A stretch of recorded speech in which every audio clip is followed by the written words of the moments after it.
Hi കൂട്ടുകാരെ.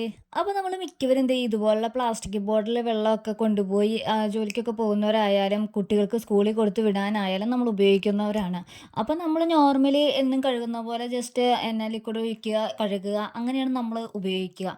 അപ്പോൾ അതിൻ്റെ ഇടയ്ക്ക് ദേ ഇങ്ങനെ കുപ്പിയുടെ നിറച്ച് ദേ സൈഡിലൊക്കെ നോക്കി കണ്ടോ, നമ്മളെ കൊണ്ടുപോകുന്ന ഡെയിലി വെള്ളം കൊണ്ടുപോയി കഴിയുമ്പോഴത്തേക്കും നമ്മൾ എന്ത് പൊടിയാണോ ഇട്ട് തിളപ്പിക്കുന്നത് അതിൻ്റെ ഒരു കറ ആ കുപ്പിയിൽ ഇങ്ങനെ പറ്റി പിടിച്ചിരിക്കുന്നത് നമുക്ക് കാണാനായിട്ട് പറ്റും. ഒന്ന് ചെക്ക് ചെയ്ത് നോക്കി കഴിഞ്ഞ് കഴിഞ്ഞാൽ നമുക്ക് കാണാൻ പറ്റുന്നത് കണ്ടോ, ഒരു ബ്രൗൺ കളറിൽ കാണുന്നത് അത് കറയാണ്.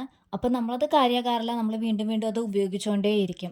അപ്പോൾ നമ്മളിങ്ങനെ ഡെയിലി അതങ്ങനെ കഴുകാതെ വീണ്ടും വീണ്ടും അതിങ്ങനെ ഉപയോഗിക്കുന്നത് വഴി നമുക്ക് പല ഹെൽത്ത് ഇഷ്യൂസൊക്കെ ഉണ്ടാകാം. പ്രത്യേകിച്ച് കുട്ടികളെയൊക്കെ സംബന്ധിച്ച് അവർക്ക് പെട്ടെന്ന് പ്രതിരോധ ശേഷിയൊന്നും ഒരുപാടില്ലല്ലോ. അത് കാരണം കൊണ്ട് തന്നെ അവർക്ക് പെട്ടെന്ന് രോഗങ്ങളും ഉണ്ടാകും. അപ്പം നമുക്കിത് എളുപ്പത്തിൽ ക്ലീൻ ചെയ്യാൻ പറ്റുന്ന ഒരു അടിപൊളി ടിപ്പുമായിട്ടാണ് ഞാൻ ഇന്ന് വന്നിരിക്കുന്നത്. അപ്പോൾ നമുക്ക് വീഡിയോയിലേക്ക് പോയാലോ? നോർമലി നമ്മളിങ്ങനെ കുപ്പി തേച്ച് കഴുകാനായിട്ട് ദേ ഇതുപോലത്തെ ഒരു ബ്രഷായിരിക്കും ഉപയോഗിക്കുക. നോർമലി നമ്മൾ ഈ ബ്രഷ് ഉപയോഗിച്ച് തേച്ച് കഴിയുമ്പോഴത്തേക്കും മൊത്തത്തിലുള്ള കറിയൊന്നും പോകത്തില്ല. അതിൽ ഇതിലൊക്കെ ഒന്ന് ജസ്റ്റ് ഒന്ന് പോയി കിട്ടും. അതിന് പകരം ഞാൻ ഇന്നിവിടെ എടുത്തേക്കുന്നത് ദേ ഇതുപോലെ നമ്മൾ സ്പോഞ്ചിൻ്റെ സ്ക്രബ്ബർ ഉണ്ടല്ലോ അതും, പിന്നെ ഒരു തവിയാണ്. ഈ തവിക്ക് പകരം നമുക്കൊരു കോല്, നമ്മുടെ കുപ്പിയിൽ കംപ്ലീറ്റ് ഇറങ്ങാവുന്ന രീതിയിൽ ഒരു കോലോ എന്ത് വേണമെങ്കിലും എടുക്കാം കേട്ടോ. ഞാൻ ഇപ്പോൾ എടുത്തേക്കുന്നത് തവിയാണ്. ഇത് നമ്മൾ റബ്ബർ ബാൻഡ് ഉപയോഗിച്ച് ജസ്റ്റ് ഒന്ന് ആ തവിയിലേക്ക് ഒന്ന് കെട്ടി കൊടുക്കുക. അതിനുശേഷം നമ്മൾ കുപ്പിയിലേക്ക് ഇട്ടൊന്ന് കഴുകുകയാണെന്നുണ്ടെങ്കിൽ കുപ്പിയിൽ സകല കറയും മാറിക്കിട്ടും. ഭയങ്കര ഈസിയാണ്. സാധാരണ കുപ്പിയിലൊക്കെ ഉള്ളത് നമുക്ക് കഴുകിക്കളയുക എന്നുള്ളത് കുറച്ച് പാടുള്ളതാണ്. പക്ഷേ ഇങ്ങനെ ചെയ്യുകയാണെന്നുണ്ടെങ്കിൽ നല്ല ക്ലീനായിട്ട് നമുക്കത് മാറ്റി കിട്ടും. ഭയങ്കര ഈസിയാണ്, ഭയങ്കര യൂസ്ഫുൾ ആയിട്ടുള്ള ഒരു ടിപ്പുമാണ്. അപ്പോൾ ഇനി കുപ്പിയുടെ അടി കഴുകാനായിട്ട് വേറൊരു രീതിയിലാണ്, അത് ഞാൻ വീഡിയോയിൽ തന്നെ പറഞ്ഞു തരുന്നുണ്ട് കേട്ടോ. അതെ, ഇതുപോലെ കുപ്പിക്കുള്ളിലേക്ക് ഇറങ്ങാൻ പറ്റണമായിരിക്കണം കേട്ടോ. അപ്പോൾ ഇതുപോലെ ഒന്ന് ഇട്ടിട്ട് ഒന്ന് കറക്കി എടുത്ത് കഴിഞ്ഞ് കഴിഞ്ഞാൽ നമുക്കിവിടെ കുപ്പിയിലെ സകല കറയും മാറിക്കിട്ടും. ഭയങ്കര എളുപ്പമായിട്ട് നമുക്ക് ക്ലീൻ ചെയ്യാനായിട്ടും പറ്റും. അപ്പോൾ ഞാൻ ക്ലീൻ ചെയ്തിട്ട് നിങ്ങളെ കാണിച്ചു തരുന്നുണ്ട് കേട്ടോ. നല്ല സൂപ്പറായിട്ട് കറിയൊക്കെ മാറിയിട്ട് അടിപൊളിയായിട്ട് വരുന്നുണ്ട്. അപ്പം ഞാൻ അത് വീഡിയോയിൽ തന്നെ കാണിച്ചു തരുന്നുണ്ട്. പക്ഷെ നമുക്ക് ഇങ്ങനെ കെട്ടിയിട്ട് നമുക്ക് അടി ക്ലീൻ ചെയ്യാനായിട്ട് പറ്റത്തില്ല. അപ്പോൾ അതിനായിട്ട് വേറെ രീതിയിലാണ് ഞാൻ ഇത് കെട്ടി കാണിക്കുന്നുണ്ട്. ദേ കണ്ടോ, ഞാൻ കുപ്പി കഴുകി കഴിഞ്ഞപ്പോഴത്തേക്കും അതിലിരുന്ന കറയാണ്. അപ്പോൾ ദേ ഇത് നമ്മൾ കഴുകി ഇങ്ങനെ ഇടയ്ക്കിടയ്ക്ക് കഴുകി കൊടുത്തില്ലെങ്കിൽ ഇത് കംപ്ലീറ്റ് നമ്മുടെ ശരീരത്തിലേക്ക് വെള്ളത്തിൻ്റെ കൂടെ ഇങ്ങനെ കുറച്ച് കുറച്ചായിട്ട് ഇറങ്ങി നമുക്ക് പല രോഗങ്ങൾ ഉണ്ടാവാനൊക്കെ കാരണമാകും. അപ്പോൾ കുട്ടികളുള്ളവർ ഉറപ്പായിട്ടും ഇതൊന്ന് ശ്രദ്ധിക്കണം.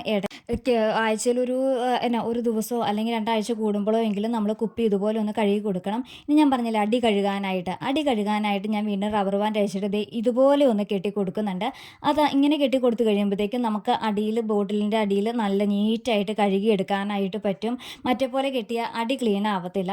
ഇതുപോലെ നമ്മൾ ഒന്ന് കവർ ചെയ്ത്, ആ തവി കവർ ചെയ്തൊന്ന് കെട്ടി കൊടുക്കുക. അപ്പോൾ നമുക്ക് അടിഭാഗവും നല്ല ക്ലിയർ ആയിട്ട് കഴുകിയെടുക്കാനായിട്ട് പറ്റും കേട്ടോ. ഞാനപ്പോൾ 2 രീതിയിലും കഴുകിയിട്ട് ഞാൻ നിങ്ങളെ കാണിച്ചു തരുന്നുണ്ട്. കഴുകിയതിന് ശേഷം കുപ്പി കണ്ടാൽ നല്ല പുത്തൻ കുപ്പി പോലെ നമുക്ക് തോന്നും. അപ്പോൾ ഇടയ്ക്കിടയ്ക്ക് നമ്മളിത് എന്തായാലും ഇങ്ങനെയൊക്കെ നീറ്റായിട്ട് കഴുകിയെടുക്കാനായിട്ട് ശ്രദ്ധിക്കുക. നമുക്ക് പണ്ടൊന്നും ഇതുപോലെ രോഗമൊന്നും ഇല്ലായിരുന്നു. നമുക്കിപ്പോഴാണ് പല രോഗങ്ങളും ഒക്കെ വന്നേക്കുന്നത്. അപ്പം നമുക്കിടെ അശ്രദ്ധക്കുറവ് കൊണ്ടാണ് പല രോഗങ്ങളും പിടിപെടുന്നതും. അപ്പോൾ ഇങ്ങനെയുള്ള ചെറിയ ചെറിയ കാര്യങ്ങൾ ശ്രദ്ധിക്കുകയാണെന്നുണ്ടെങ്കിൽ ഒരു പരിധിവരെ നമുക്കുണ്ടാകുന്ന രോഗങ്ങളിൽ നിന്ന് നമുക്ക് രക്ഷപ്പെടാനായിട്ട് പറ്റും. ഇത് നോക്കിക്കേ, ഇപ്പോൾ നോക്കിയാൽ നമ്മുടെ കുപ്പി നല്ല ക്ലിയർ ആയിട്ടുണ്ട്. നല്ല പുത്തൻ കുപ്പി പോലെ ആയിട്ടുണ്ട്. അപ്പോൾ അടിപൊളി, ഇത് അകമൊക്കെ കണ്ടോ, നല്ല സൂപ്പർ ആയിട്ടുണ്ട് കേട്ടോ. അപ്പോൾ കുട്ടികളുള്ള മാതാപിതാക്കൾ ഉറപ്പായിട്ടും 2 ആഴ്ച കൂടുമ്പോഴെങ്കിലും അവരുടെ വാട്ടർ ബോട്ടിൽ ദേ ഇതുപോലെ ഒന്ന് ക്ലീൻ ചെയ്ത് കൊടുത്ത് വിടുക. അതുപോലെ പ്ലാസ്റ്റിക് ബോട്ടിലാണ് ഉപയോഗിക്കുന്നതെന്നുണ്ടെങ്കിൽ ഒരു 6 മാസത്തിൽ കൂടുതലോ അല്ലെങ്കിൽ ഒരു 8 മാസത്തിൽ കൂടുതലോ ഒന്നും അവർക്ക് പ്ലാസ്റ്റിക് ബോട്ടിൽ കണ്ടിന്യൂസ് ആയിട്ട് ഉപയോഗിക്കാതെ ഇരിക്കുക. അത്ര നല്ലതല്ല. പിന്നെ നമ്മൾ സ്റ്റീൽ റോളൊക്കെ ഉപയോഗിച്ച് ഇങ്ങനെയുള്ള പ്ലാസ്റ്റിക് പാത്രങ്ങളൊന്നും ഒരിക്കലും തേച്ച് കഴുകരുത്. കാരണം അന്നേരം പ്ലാസ്റ്റിക് ഇളകാനും അത് നമ്മുടെ വയറ്റിൽ ചെന്നിട്ട് നമുക്ക് വയറുവേദനയൊക്കെ ഉണ്ടാവാനും കാരണമാകും. അതുകൊണ്ട് ഒരിക്കലും സ്റ്റീൽ റോളൊന്നും വെച്ച് ചെയ്യാതെ സ്പോഞ്ച് പോലുള്ള സാധനങ്ങൾ യൂസ് ചെയ്യുക. അപ്പോൾ നമുക്കിടെ വീഡിയോ ഇഷ്ടമായി കഴിഞ്ഞാൽ ഒന്ന് സബ്സ്ക്രൈബ് ചെയ്യാൻ മറക്കരുത്. മറ്റൊരു വീഡിയോ വീണ്ടും കാണാം.